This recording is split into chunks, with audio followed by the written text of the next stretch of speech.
Hi, everyone.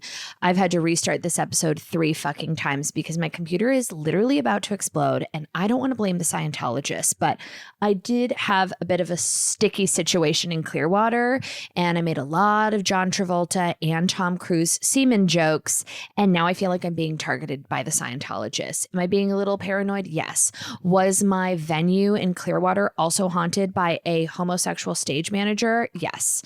So I'm feeling poltergeisty. I'm feeling very spooky energy, and I feel like I carried some of that home from Clearwater. So I just did my Floridian leg of my tour. Hi, everyone. She's back. We're back. Got home last night. Andrew made me a gorgeous chicken piccata and a very zesty Caesar salad, which was very sweet. Bought me a bunch of flowers, got me caviar. I was like, okay, laying it on a little thick. Jesus Christ.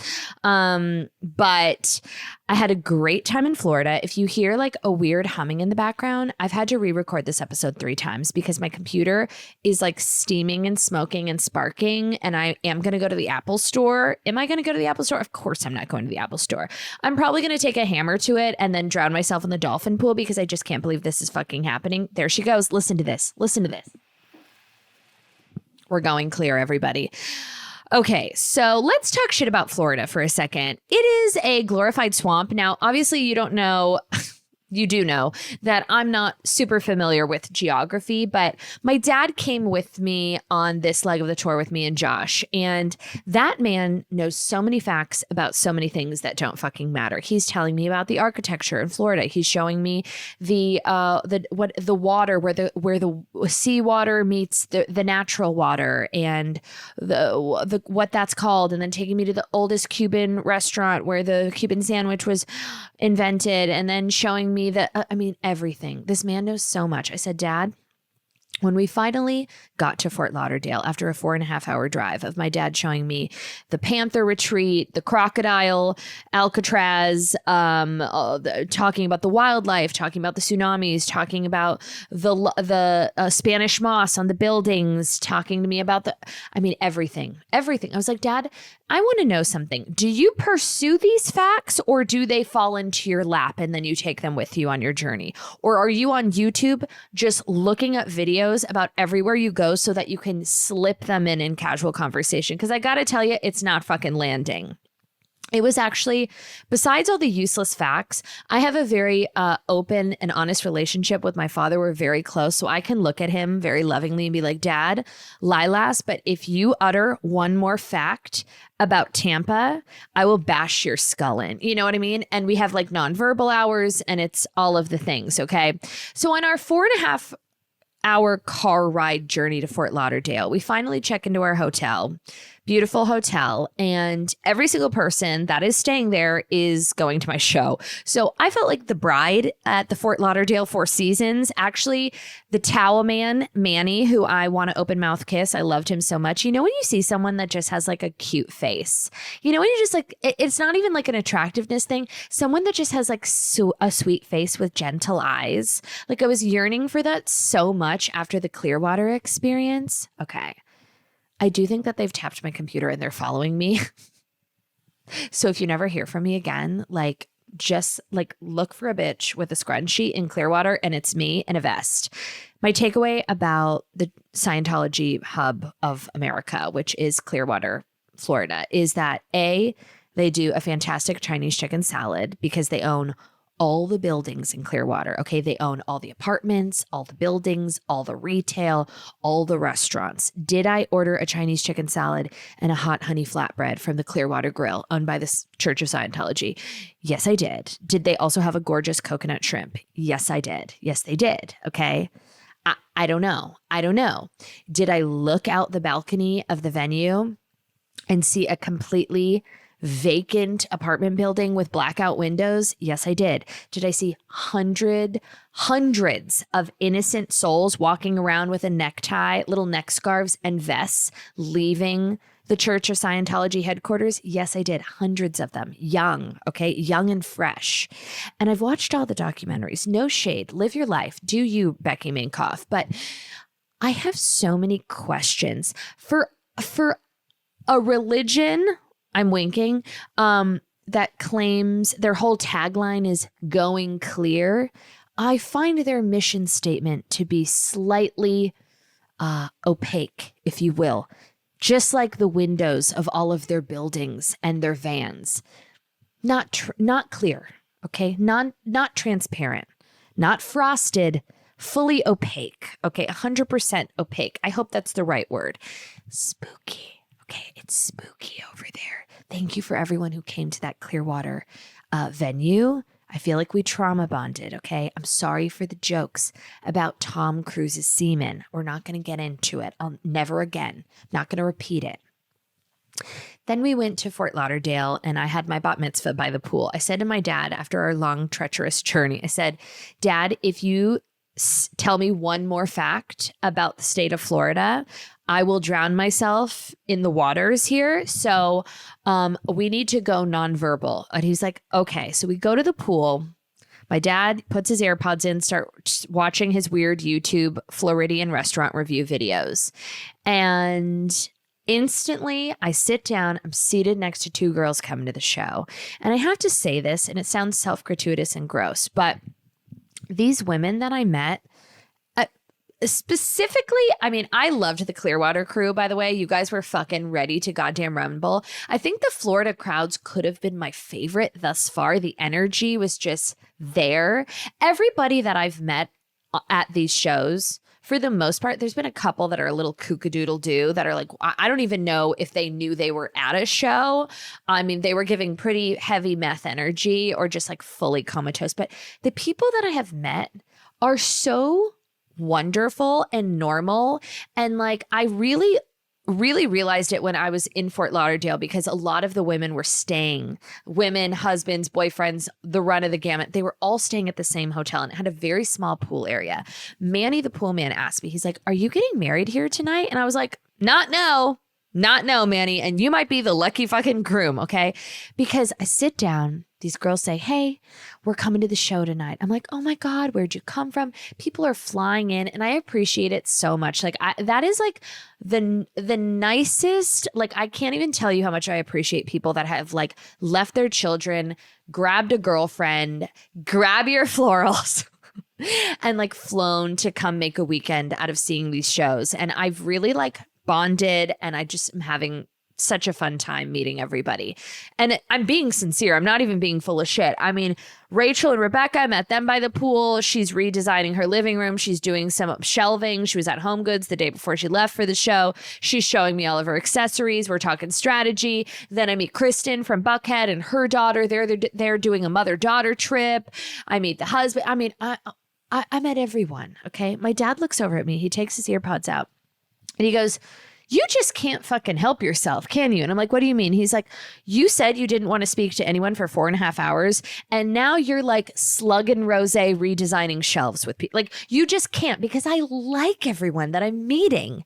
Like it's a vibe. I can't explain it. If you haven't gotten tickets yet, okay, I'm just making sure this is still recording because it's happened 3 times now. This once, twice, 3 times a lady.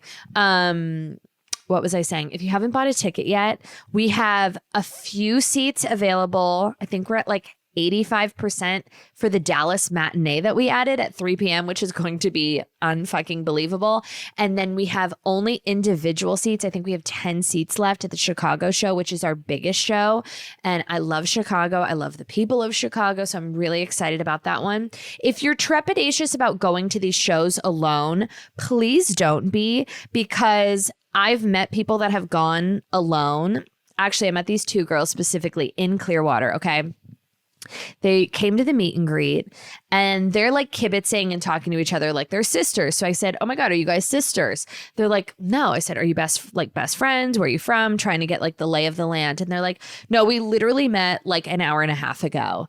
And the way that they were talking to each other, I was like, these are my fucking sluts right here. She's like, Caitlin, hurry the fuck up. We don't have all day. Like, no, fix your bangs. You need a lip gloss too. Why aren't you wearing lip gloss? Hello, we've been standing in line. Like, you couldn't put a fucking lip gloss on. She's like, fuck you. Shut up and take the picture. Higher. Like, you know, just the language and the chemistry between them. They both came alone. They ended up sitting next to each other. And then they were going out for drinks after the show. And I was like, fuck yes. So if you're thinking about coming alone, I honestly can't imagine a better show to go to alone to. Like, you're going to have the time of your life. I am not even lying when I say this. I love this fucking show. I love the whole experience. I'm having a low-key great time. And I'm kind of at a place where, like, if people don't get it, I do not care at all. Like, I think that says everything about them and nothing about the show. And on paper, it's a weird one. It sounds narcissistic, but it's kind of like a bonding experience, because I think if you grew up at a certain time, I mean, granted, these videos are insane.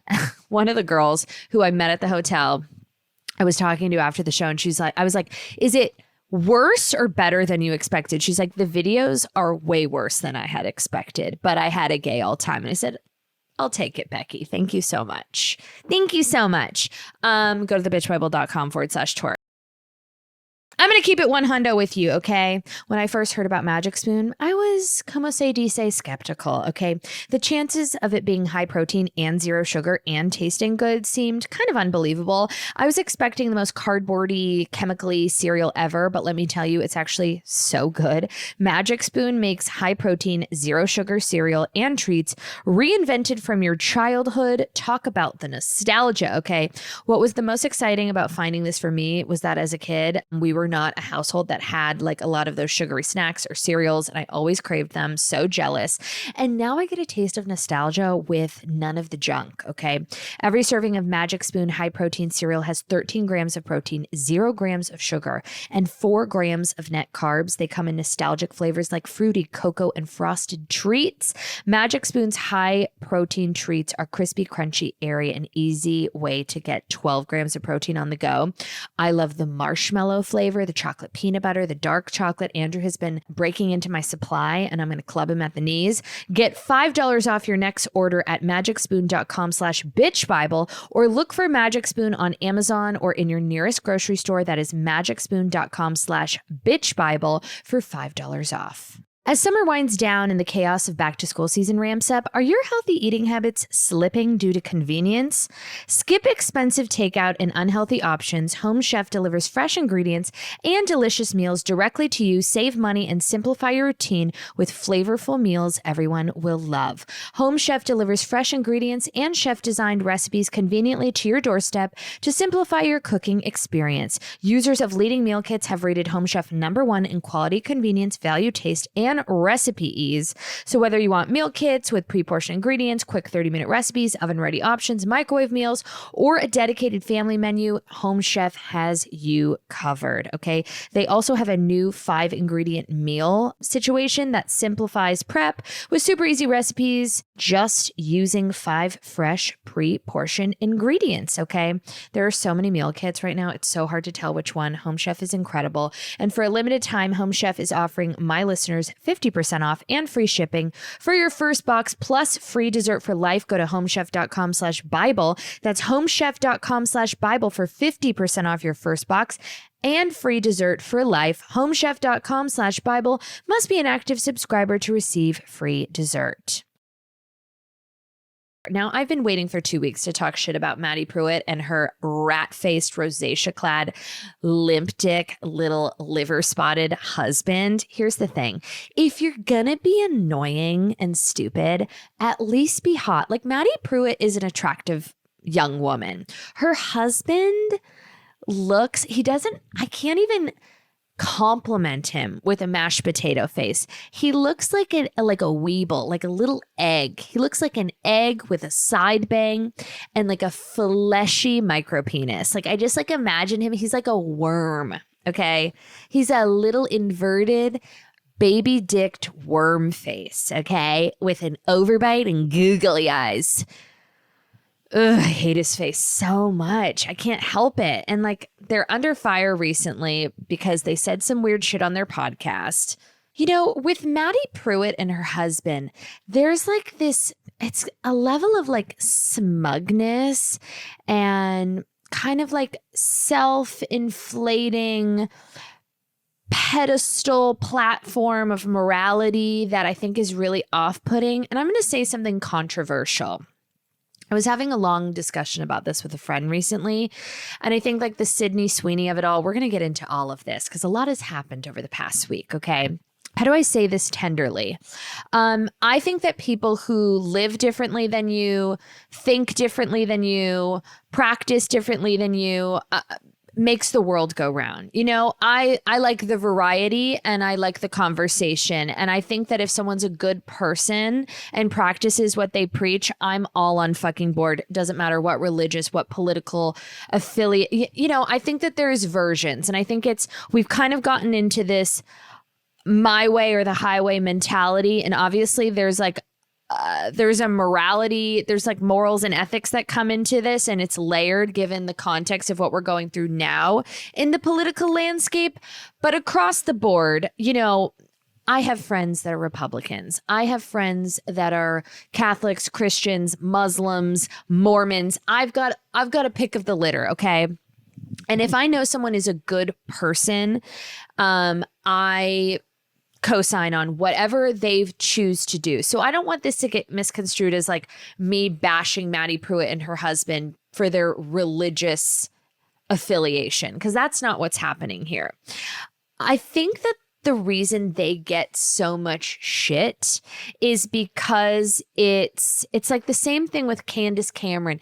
It's very oh God, it's on like this platform of morality, and particularly with Madi Prewett, there's a smugness, okay? And her husband, smug. And it's a full suspension of logic. So they say things that are obviously rooted from the Bible. They talk about disciplining their daughter. So they have a daughter, Hosanna, who was born in January, which means she's not even 6 months old yet. So to romanticize and, I don't know, create a religious correlation to the Bible over a hypothetical disciplinary scenario feels very weird to me. Feels like a reach. It feels like trying to push a lesson that maybe we don't need to encounter yet. But they got a lot of backlash recently because they went on their podcast, which is called Wait for It. What is it called? Stay True. Wow, they really reworked the wheel with that one. It's just so funny that she was on The Bachelor too. You know what I mean? Like, okay. By the way, the computer, this is just what it's going to be. We're going clear. I don't know what's happening. I'm so sorry. The audio is going to be perfect next week. I'm going to the Apple store with Bye Clyde. Actually, I can't take Clyde to the Apple store. He will fucking wreak havoc. I'm going to figure it out. I need a new computer. Something's going on. I've been bugged. It's either the aliens or it's Tom Cruise, and I'll take either one. So last week, in their podcast, Stay True, some fans accused Trout, in particular, Madi Prewett's husband, of appearing to be giddy over spanking Hosanna in the episode, which dropped earlier this month. This is all according to Paige. I will never not flub a line. Like the brain and the mouth are disconnected. Like it's moving too fast and the mouth is moving too slow. It's the Nefertiti lift, okay? Makes me a little slow to enunciate. Trout, who explained that their pro-spanking beliefs are rooted in the Bible, said it would be hilarious when they start using corporal punishment on Hosanna. Yikes. He says, the Lord's discipline is always off of the heels of disobedience or sin. So think about it. When you have a child, you don't just discipline them for being good and obeying you, right? Like if Hosanna obeys us, we're not like, come here, girl, come here. All right, pull him down. Get that, mama, get her. Which will be hilarious, by the way, when we start spanking Hosanna, he continued enthusiastically, which we will on the record, because the Bible clearly says folly is bound up in a child, but discipline drives it far away. Pruitt backed up her husband, also citing the Bible. It also specifically says discipline with a rod. Well, some people could say you can discipline them with timeouts. Hold on, it says with a rod, she stressed. Oh, God. Here's what I think is interesting. I'm not going to get too into it, I feel like a lot of the Bible's lessons are metaphors, call me kookadoodle-doo crazy, and not literal. And as time and information is spread, I think it's a beautiful practice if you practice what you preach and you live an honorable life and whatever keeps you in line, whether it be Jesus, RuPaul, or an ice cold martini at the end of the day, whatever keeps you on the straight and narrow, not being a complete piece of shit is absolutely fine by me.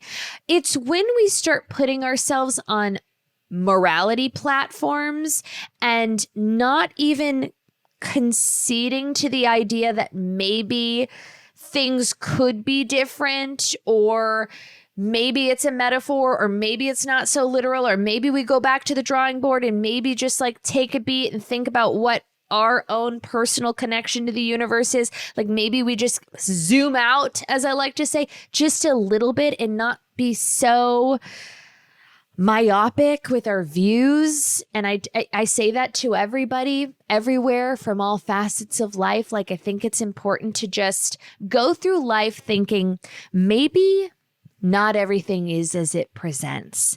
Maybe the Scientologists have infiltrated my MacBook. You know, maybe not. Maybe we're crazy. Maybe I'm wrong. Like, just to even be open to those conversations, especially now, is important. You know, I was talking to a friend recently, and I've got some relatives that go rogue on the Facebook. Okay. They're saying some pretty crazy shit. We were talking about the Sydney Sweeney of it all. And you know, I said a long time ago, people were trying to cancel Sydney Sweeney because she threw a party for her family and there were people with MAGA hats on. If everybody didn't speak to members of their family that had differentiating political views, religion, like I also don't live in that lane. I find that to be really self-indulgent and really just like not participating in the discourse of existing as a human roaming the planet. Like that's also a form of communism. I don't need everyone to agree with all of my political views, my religious views, my worldview. Like that's okay, because I want to live in a world where maybe I don't know everything about everything, and there's a conversation that can exist. Just writing off people, especially people that maybe, you know, there's got to be a few shades of gray here. It's not all black or white. Where am I getting with this? Madi Prewett. This feels uncultured. It feels naive. It feels stupid. I'm just really so focused on her husband being so unattractive. Okay.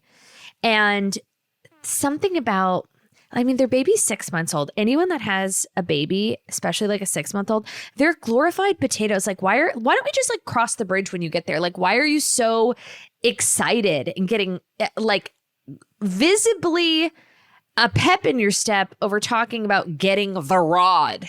Like, grow up, like live a little. And while you're at it, cut your fucking bangs, Trout. Okay, Trout Man. I don't even know his name. I hate him. He has an overbite and I can't with his fucking face. I can't even give him mashed potato face. That feels like a compliment. He looks like like one of those little amoebas, like a little sperm. He's just so lifeless, like super ugly. So that's my takeaway on that. Good luck to you. Good luck to you. They haven't issued any type of an apology. They probably won't, and that's totally fine. Somebody called Yolanda Foster and get the lemons. Justin Timberlake has Lyme's disease. I'm not making light of Lyme's disease. I'm just saying the timing of the diagnosis. I'm just saying I have to be the cunt in the room. Okay? Quack, quack. Quack, quack. The timing of the Lyme's disease diagnosis in correlation to his performances kind of being dragged all over TikTok of him making the audience sing, which I find to be lazy and annoying. It seems odd. It seems odd to me. But Jessica Biel, she is there in her cargo pants and she is sticking by her man. She is. My dad, we were talking about this in the car on the long, treacherous journey from Tampa to Fort Lauderdale. And my dad goes, I love Justin Timberlake. He put his music on shuffle because I was trying to go nonverbal. And the first song that comes up is a P. Diddy song. And I said, Dad, this is an HR violation. Josh is in the back seat. Could you not play, 90s Puff Daddy? It feels a little insensitive. He's like, I don't know how to delete it from my library. I'm like, Dad, like, maybe could we just skip it? Like, it's feeling like I don't know. Like, do I still have Puff Daddy songs on my Chill House playlist? Does it count if it's a Puff Daddy feature? Like if I have Brandy, Top of the World, oh no, that's Mace. Or if I have like Faith Evans with a Puff Daddy feature, like I got to get rid of it. Do we separate the art from the artist? But if I illegally downloaded it, here's the loophole. I illegally downloaded most of those songs. Anything before 2009 was illegally downloaded on Napster. So if he's not getting the streaming money and it's in closed quarters, is it okay to drop a Bad Boy for Life? I don't have that on the Chill House playlist. I have Mo Money, Mo Problems. I have any type of like a Mace song featuring Puff Daddy. What you know about going out? What is that song? Bad Boy. You make me feel so good. Do I strike it? It was illegally downloaded. I'm not sure. That was the first song. Then it went into Justin Timberlake, like Future Sex Love Sounds. Then my dad has basically every viral TikTok song. There was an Avicii track, and then it went back to like, Keith Sweat, and then it would go like Janet Jackson, which we were down for, and then it'd hit you with like a Shabuzi, like somebody pour me another shot of whiskey, J Balvin getting tipsy. Is that the word? I don't know. I was like, Dad, maybe we just radio silence. But he says the point of it, he goes, I love Justin Timberlake. What a guy. And I was like, Dad, shut up. So I'm sorry about the Lyme's disease. That was the point of that story. God, but Madi Prewett's husband, I mean, that's going to haunt me for the rest of my days. He is like one rat-faced, unfuckable little rashy worm. His skin, like I just like imagine him naked in his underwear and his skin is like translucent and he's just a fleshy, side-banged bitch ass worm. As much as I'm trying to maintain a lean and mean bod for tour, it is just so much work. Okay, feeling better in your body shouldn't be a full-time job. That's why Hers makes it easy to get started and stick with it. Backed by expert-guided online care that puts your weight loss goals first. Hers is transforming women's healthcare by providing access to affordable weight loss treatment plans. They connect you with a medical provider who will work with you to determine the best treatment option for you. If prescribed, you get medication as a part of a doctor-developed weight loss program, complete with ongoing care, check-ins, dosage, and medication adjustments, plus access to 24/7 online support at no additional cost. So there's no hidden fees, no membership fees. Weight loss by Hers is realistic, non-restrictive. Hers provides access to affordable weight loss plans built around oral medication kits and GLP-1 injectable options, with oral medication kits starting at just $69 per month with a 10-month plan when paid up front. This isn't cookie cutter care that forgets you in the waiting room. It's your health and goals put first with real medical providers, making sure that you're getting results and supervised during the process. So whether you want to lose weight, grow thicker, fuller hair, or find relief for anxiety, Hers has you covered. Visit forhers.com/Bible to get a personalized, affordable plan that gets you. That's forhers, forhers.com/Bible, forhers.com/Bible. Weight loss by Hers is not available everywhere. Compounded products are not approved or reviewed for safety, effectiveness, or quality by the FDA. Prescription required. See website for full details, important safety information, and restrictions. Actual price depends on product and plan purchased. Anywho, Jax Taylor wore lifts at the Valley reunion to add a couple extra inches. Fans of the Valley noticed that he is wearing a Sensible sneaker that has a 2-inch heel. Now, I've met Jax Taylor. He's plenty tall. He's definitely over 6 feet. This is what I think happened. I don't think that was to appear taller because obviously he's like sitting down and is plenty tall. I think that he's just like found the shoes and they happen to have a lift in them. He like went on Amazon. He's like, Alexander McQueen knockoff sneaks, which is like kind of the vibe they're giving. And then he put them on and he's like, oop, a little heel. Send him to Tom Cruise's house in Clearwater. Put him up in the lift. I don't know. So whatever. Also, he's not coming back to the Valley. You know, I said in a previous episode with Kristen Doty, I'm like, I feel like Brittany and Jax are getting together. They'll get back together. Excuse me. And she said, absolutely no way. And I'd like to retract my previous sentiment because I think also absolutely no fucking way. She hates him. It's like said, she fucking hates him. And you can tell it. And also, like, we'll get into this later for my birthday extravaganza episode where I talk about people, places, and things that I just hate. You know, Michelle is the new Janet. And I mean that lovingly. Janet is still trying to sling her bits. I love her protruding shoulder blades, bring back toxic body culture. But Michelle is Michelle. Pretty, sweet, love her like a sister. We got to crank up the volume on the personalities here. Like, it's just, you're not able to exist long-term hovering at a 4.5. You're just not. Like, we got to do something here. We got to do something. So that's that. Let's talk about the Sydney Sweeney backlash because I'm always ahead of the fucking curve.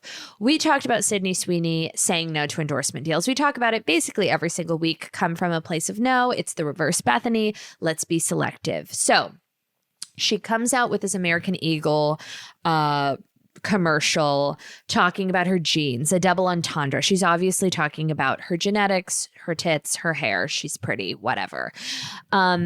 People are saying that this American Eagle ad is like Nazi propaganda because it's, you know, she's showcasing her kind of like Aryan, privileged, white genetics, all with like a quippy little marketing angle of like the American Eagle genes.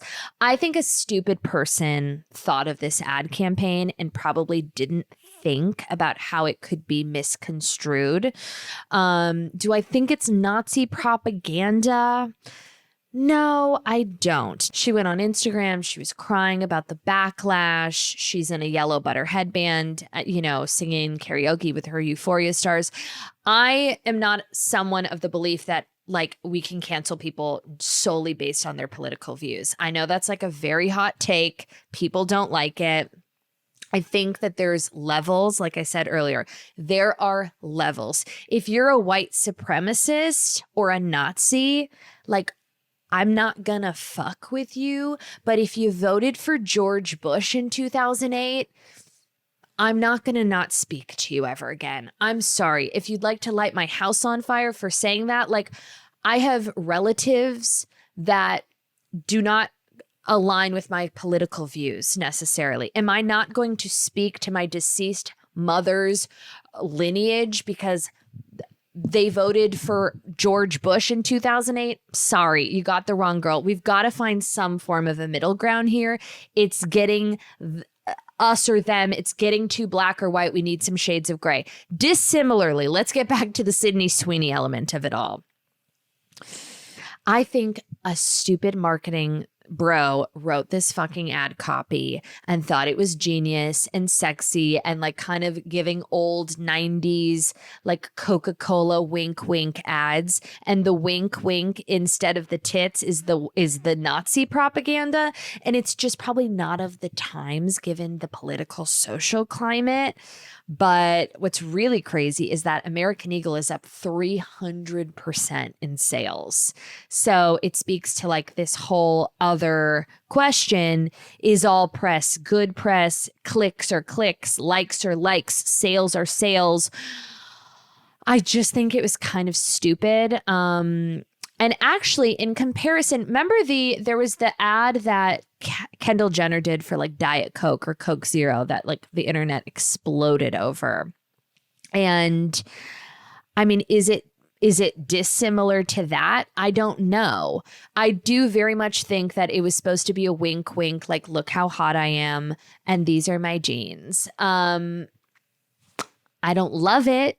obviously, but it is what it is. And I think in 3.5 days, nobody's going to fucking care. She has also not issued an apology, although American Eagle posted this. Sydney Sweeney has great genes, is and always was about the genes. Her genes, her story. We'll continue to celebrate how everyone wears their AE genes with confidence their way. Great genes look good on everyone.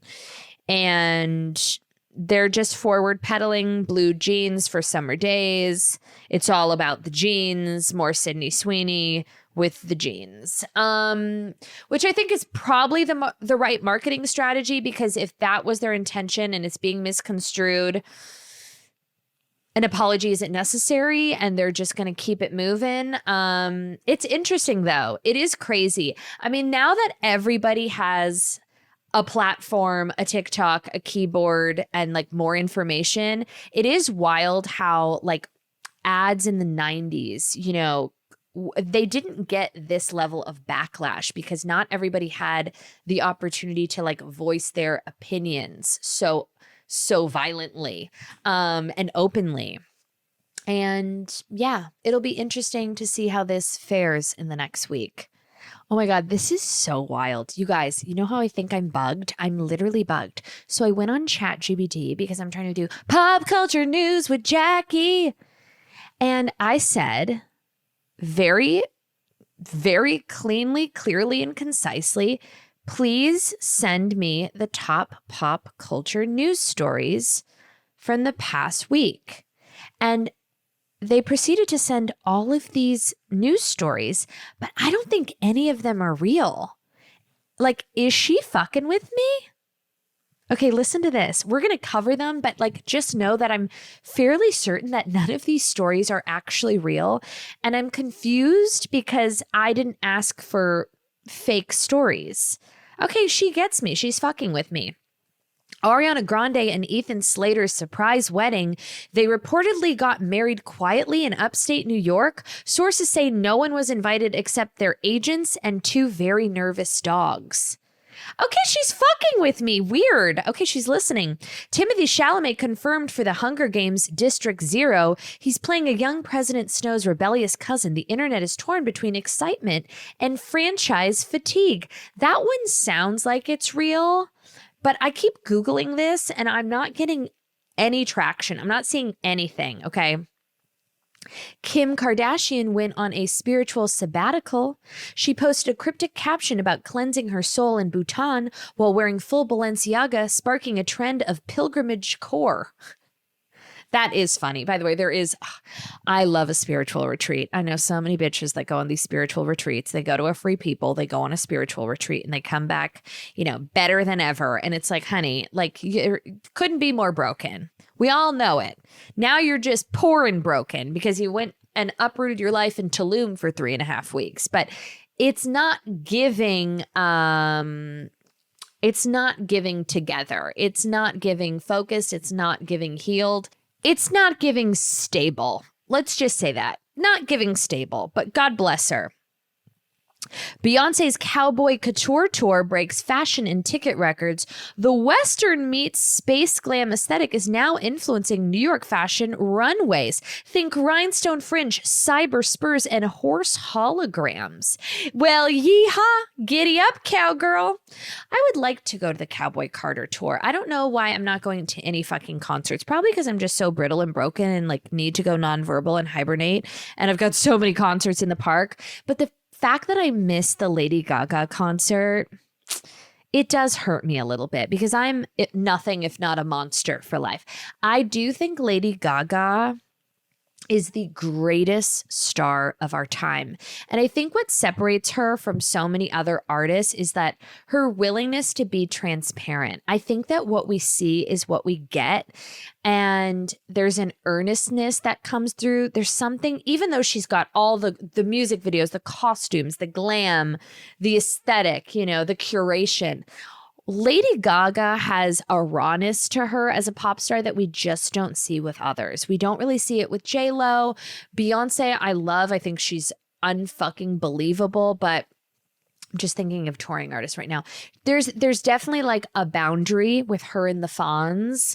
I think Madonna, the same thing. There's a boundary. I think, I don't know. I think that there's something that you can tap into with Lady Gaga that we don't get from any other of our biggest pop stars. I mean, Katy Perry's like just Shervin shtick. Okay, she's kooky, but like there's definitely a wall there. We're not getting the real Kitty Purry, okay? Although I do love her slithering around in her latex bodysuits with those micro bangs. Like can't. Ariana Grande, there's a boundary. You know what I mean? Which is great to preserve, but I think Lady Gaga is just a super alien rock star, greatest star of our time. And I would take a bullet for her. So how do you like that? Hailey Bieber's glossed baby core is taking over. She's got a new line of pastel skincare and literal baby rattle accessories, has made infantilized glam the new clean girl aesthetic. This bitch on ChatGPT, she's fucking with me. There is no fucking way that Hailey Bieber is hawking her road beauty with baby rattle accessories. There's no fucking way. What is this? Is this a sick joke? I'm going to ask her, are these real stories? Oh my God, we're developing a relationship. Ugh, I'm like Joaquin Phoenix and her. Oh my God. Okay. Some of these stories are real or loosely based on actual pop culture trends, while others are exaggerated, satirical, or speculative in tone. I leaned into a blend of reality and stylized commentary like you might see on your podcast monologue or pop culture newsletter with a comedic, aka comedic edge. Oh my God, she's listening to me. Bye. This is an ad by BetterHelp. There's so much wellness content online that it almost feels impossible to know what's actually good for you. You got to stretch and you got to do a cold plunge and then you got to meditate and journal and touch grass. I feel like I get overwhelmed just trying to do all the things everyone says, and you need to take care of yourself. With the information overload about mental health and wellness, it can be a struggle to know what's true and what actions to take these days. Using trusted resources and talking to live therapists can get you personalized recommendations and help you break through the noise. Therapy is a great tool for anyone and everyone. It can empower you to be the best version of yourself. With over 30,000 therapists, BetterHelp is the world's largest online therapy platform, having served over 5 million people globally, and it works with an average rating of 4.9 out of 5 for a live session based on over 1.7 million client reviews. It's also so convenient. You can join a session with a therapist at the click of a button, helping you fit therapy into your busy life. Plus, switch therapists at any time, no charge. As the largest online therapy provider in the world, BetterHelp can provide access to mental health professionals with a diverse variety of expertise. Talk it out with BetterHelp. Our listeners get 10% off their first month at betterhelp.com/bitchbible. That is BetterHelp, HELP.com/bitchbible. If you've ever been in the market for a new home, you know home shopping can be a lot. There's so much you don't know and so much you need to know. What are the neighborhoods like? What are the schools like? Who is the agent? Who knows the listing or neighborhood best? And why can't all this information just be in one place? Well, now it is on Homes.com. They've got everything you need to know about the listing itself, but even better, they've got comprehensive neighborhood guides and detailed reports about local schools. And their agent directory helps you see the agent's current listings and sales history. Homes.com collaboration tools make it easier than ever to share all this information with your family.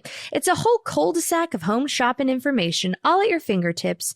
Homes.com. We've done your homework. You know what's interesting? I just went and had a gorgeous flank steak Greek salad with my son, who eats a chicken Milanese with steamed broccoli and a side of berries. Health is wealth. I need to start gua shaing his face. He had crippling diarrhea, thank God, while I was gone last week. He had to get picked up from school because he fully blew it out of the park and shat everywhere, liquid shits. Hello, welcome. Hope you're not eating in your car listening to this. And I started spiraling, feeling so guilty, being like, oh my God, what's happening? Did he eat something? And me and Andrew took Clyde to this local park that has a splash pad, which I probably have hand, foot, mouth disease, just disgusting people. Don't go on a weekend. Don't go on a weekend. I mean, the people, it's just the kids, the boogers, the fluids, the bathing suits, the tankinis. it was a jilting, harrowing experience. It was like, we're back from Florida, but we're not back from Florida, if you know what I mean. And I was so confused because Clyde, like me, has a stomach of iron, and it's just like kind of out of his character to have like any type of digestive issues. And then as I was watching him saunter around this splash pad, I see him literally like a dog crouching down low, like drinking the water. And there's a huge sign in the park that says, recirculated water, do not drink. And my son is just like mouth open, like a dog at a fire hydrant, like a busted fire hydrant, just inhaling. And I looked at Andrew and I said, perhaps that is the reason for the explosive diarrhea. And then we just let it happen because we did think it was so funny. So whoopsie about that. What was I saying? Oh, we had a beautiful little chicken Milanese. His bowels have settled, so that's good news. A lot of people ask me if I feel guilty. It's come up with family, friends, people on the road. They're like, do you feel guilty when you have to leave Clyde? And the short and long answer to every question in that lane, wheelhouse, etc., is no. It's not a guilt thing. It's a missing him thing. Like, I would always rather be with him with supervision. You know what I mean? I would almost 97% of the time, I would rather be home with my son. Period. And it's not like, oh, she's such a good mama. That's not it at all. It's just, I'm obsessed with him. He's my boyfriend and I like being home. So when I have to leave, I don't feel guilty because I am working and I am providing him a myriad of opportunities. So it's not like it's a recreational, like weekend wine tasting with the gals, which is also something that I don't feel guilty participating in because I feel like, I don't know, it's such an antiquated notion that like the whole concept of mom guilt. Everything I do is either to benefit the Schimmel-Haas household and the myriad of bathroom renovations and Clyde's future and opportunities and experiences, and or to fill my black heart with some type of an experience, to fill the void, if you will.